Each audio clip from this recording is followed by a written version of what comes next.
Good morning, YouTube. Today, we're going to ceramic coat a bunch of parts for Ferraris. So are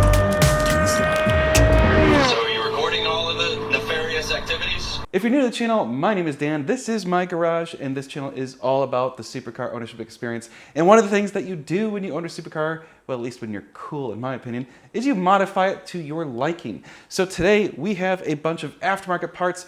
We have a couple of OEM parts, and they're all going to get sent out to get powder coated or ceramic coated as appropriate. I have my valve covers right here. These are taken out of my 458. They obviously are looking bad. You can see like there's paint flaking off and it's faded and they're just disgusting. So these need to get re-powder coated with the wrinkle coat paint. And down here we have my intake manifolds, which you can see the paint has flaked off quite a bit. So these also need to get the wrinkle coat paint. So both of these are going to get sent out and get redone, and they should look absolutely tremendous afterwards. But what's really cool is we have a full Klein Inconel exhaust system. So this is actually ordered by one of my clients. So Jeff, this is your system, and I'm going to open it up and show you what's in here. This is pretty much, in my opinion, the ultimate Ferrari 458 exhaust. So this is Inconel. So this is super light material, really good stuff. It's not cheap, but it also sounds absolutely incredible. And so we're going to send it off to get ceramic coat so that he has good heat protection. Kind of on the other side of the fence is a company that's one of the cheapest in the market. This is a top speed titanium Ferrari 458 exhaust, and that is actually mine. It is going to go in my 458 very soon. So I feel a little guilty because I'm going to get it ceramic coated. And I know one of the cool things about titanium is the bluing effect does look really cool, but I'm actually more concerned about heat and getting heat to get out of the engine bay. So I would rather have it be ceramic coated than see the cool bluing effect. What we're going to be able to do is kind of compare one of the most expensive exhausts on the market to one of the more cheap exhausts on the market. Now that doesn't mean it's bad. It just means it's less expensive. Now keep in mind that they are totally different materials. We got titanium, we got Inconel, different materials, but both are extremely good materials for exhaust. They both are very, very light and pretty durable. So let's open up these boxes. I'm going to show you what we got, and then we're going to take them over to Enigma Coatings and get them taken care of. With us this morning is Mo. Hello, Mo. Are you tired? He's like, I really don't care about exhausts. I just care about this comfortable floor. Yeah, that's right. We got a pancake dog. Well, you hold down those Swiss tracks and I'll start opening boxes. Oh, well, we actually have one box from Ricambi America. So this is actually the 355 Major kit. So yes, believe it or not, they are sponsoring the Major on that video series when it comes up. So stay tuned for all that very soon. It's going to be absolutely epic. What was hilarious is when I called them to do this, they sent these before we actually even had the car. So I had the Major parts before we even had the 355. So that's the really cool thing and the reason why you want to do these Major kits with Ricambi America, because they literally have them in stock. So if you need one, they'll ship it to you and get that out to you immediately. Okay, left or right, who do we start with? Let's start with my top speed exhaust because I want to see my exhaust first. All right, what do we have? What do we have? Oh yeah, oop, this stuff kind of came apart a little bit. And yes, oh yes, we have blue titanium tips and of course the actual exhaust. And here's the crazy thing, look at that, I can pick it up with one hand. Oh my gosh, it is super light. Wow, nice. Got some Top Speed t-shirts. So actually, full disclosure, Top Speed did hook me up on this. So this is sort of sponsored. They sent me this kit at cost. I didn't get it for free, but I did pay a little bit for it. So just so you know, but again, I actually sell these. So I was mostly interested in seeing what it is that these actually do for you guys, because one of the things that I believe in is if I'm selling a product, I want it to be good enough that I would want it. So I have yet to see one of these Top Speed full exhausts in person. So I was just curious, and well, we're gonna throw it in my car and see what it sounds like. Mo, did you find a bug? Are you playing with the bug? Don't eat it! Look, he's got a little beetle. What did that beetle do to you, huh? He's like, I don't know about this thing. Ugh, it keeps grabbing my nose. I looked over and I just saw Mo jumping at stuff. Oh, snap. Check out the blue tips. Okay, I have a dilemma now. Do I swap out these tips for my black tips? I kind of like that the car is entirely black and red, of course with some yellow accents. And you can see even my exhaust tips are black, but I don't know. Oh, that's tempting. What do you think? Tell me in the comments below. Should I install the blue titanium tips instead of the black ones? It might look pretty cool. I might have to consider that. Wow. There you go, titanium top speed exhaust. So it's got the little top speed on the side. Interesting thing about titanium, if you didn't know that, is they basically have to do a bunch of cuts because you can't really bend it very well. You can't do like proper mandrel bends. So that's why you always see these little rings around any of the bends on titanium. Woo, boy, that is going to be awesome. I can't wait to hear it.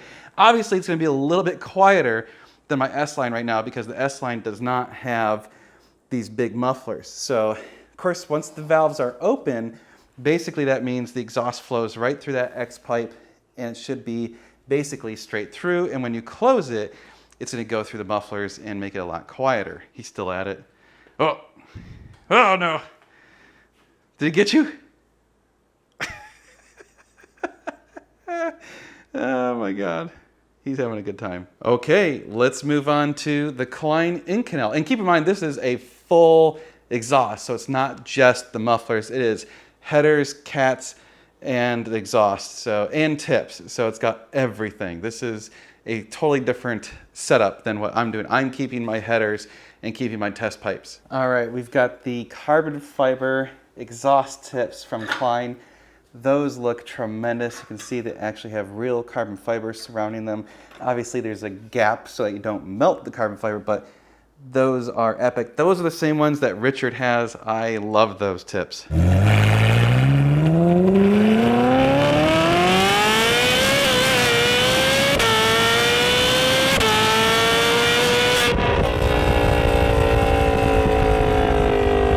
Oh my, those headers are glorious. And being Inconel, good Lord, they are light. That is amazing. Oh, and one other thing to note about Klein, they are actually made in Romania. So I know a lot of the exhausts come from China or Taiwan. Yeah, these are from Romania, so totally different. And that means that they all are completely unique. Okay, got the final pieces, the catalytic converters. These are the 100 cell Sport Cats. And of course the actual X-pipe and mufflers. So it's kind of interesting because, you know, they are very similar designs, but obviously quite a bit different in execution. So these both are super light because it's Inconel, so you can pick that up with one hand and it's no trouble at all. If that was steel, that would be quite a bit heavier. So having them set up side by side, you can see there are some differences. It looks like the mufflers on the top speed are a little bit bigger than the Klein. The Klein are a little bit smaller. Both of them, of course, have the X-pipe, of course, because you can't really bend titanium. You have all of these little welds. That obviously, they can bend the Inconel, and so you have these nice smooth bends. It looks like they actually have the bends for the X-pipe coming up a bit on the Klein, versus the top speed just kind of comes straight in and then down. So I don't know if they'll change the pitch at all. It'd be interesting to see. Both are using the Y pipe on the bottom for the quiet, so when the valves are closed. But other than that, fairly similar designs, obviously a little bit different in execution. Both of them seem to have pretty good welds. I don't see any sort of like janky globs or anything anywhere on the welds. You can see they're pretty darn good. You got the, what do they call it? The dime or pennies effect or whatever. Stacked pennies, I guess that's what it's called. Looks amazing. And I can't wait to hear both of these on the cars that they're going into. So again, the top speed is going in my car. The Klein is going into Jeff's car. Look how much packing I had to undo.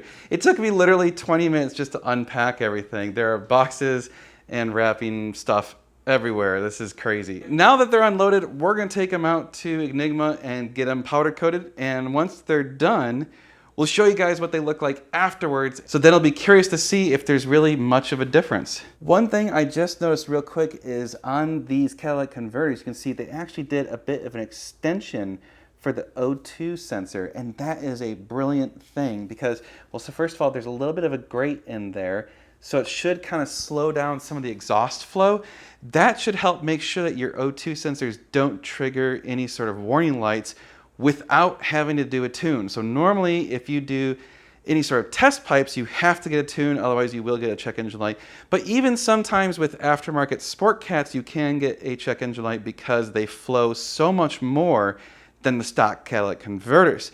So adding that little standoff pipe should help guarantee that they are not going to throw any check engine light. That is a cool little tiny detail that I never noticed and I think is pretty brilliant. I think he gave up on the bug. Oh, look at the little tired doggy. Oh, sorry. Didn't mean to wake you up, Mo. Didn't mean. Oh, yes. You're a good boy. Yeah. I know. This is not the most exciting thing for you. Okay, YouTube. We're off to send them out to get ceramic coated, so we will see you in probably 1 to 2 weeks once they come back, and we'll show you how good they look after that. And of course, that's going to add a ton of heat protection. So those of you that get worried about should I or should I not do some sort of heat protection, well, I think ceramic coating is probably what you should do at a minimum. Obviously, blankets work better, but the blankets are quite pricey, so I don't always know that they're necessary, especially if you're removing the catalytic converters, because as soon as you do that, lots of the heat actually just gets blown right out of the exhaust. So I don't think it's as necessary if you don't have cats. Obviously, if you still have cats in the car, you probably want some sort of heat protection because those get very, very hot. All right, well, we'll see you in the next video with the finished results, and then we'll start installing them shortly after that. So you guys need to go check out normalguysupercar.com. There you could go buy either of these exhaust systems. So I sell both Klein and Top Speed and quite a few other amazing brands. So we can get you set up. And of course, use the code NGS10. It'll take off 10%. Any exhaust system we have in the store. All right, you guys, we will see you soon. We have a lot more car stuff coming your way, including working on that 355 project car. So you're gonna wanna stay tuned. It's gonna be sweet. Okay, Mo, you ready to go inside? Momo? Let's go inside. Okay, come on, let's go. Good boy.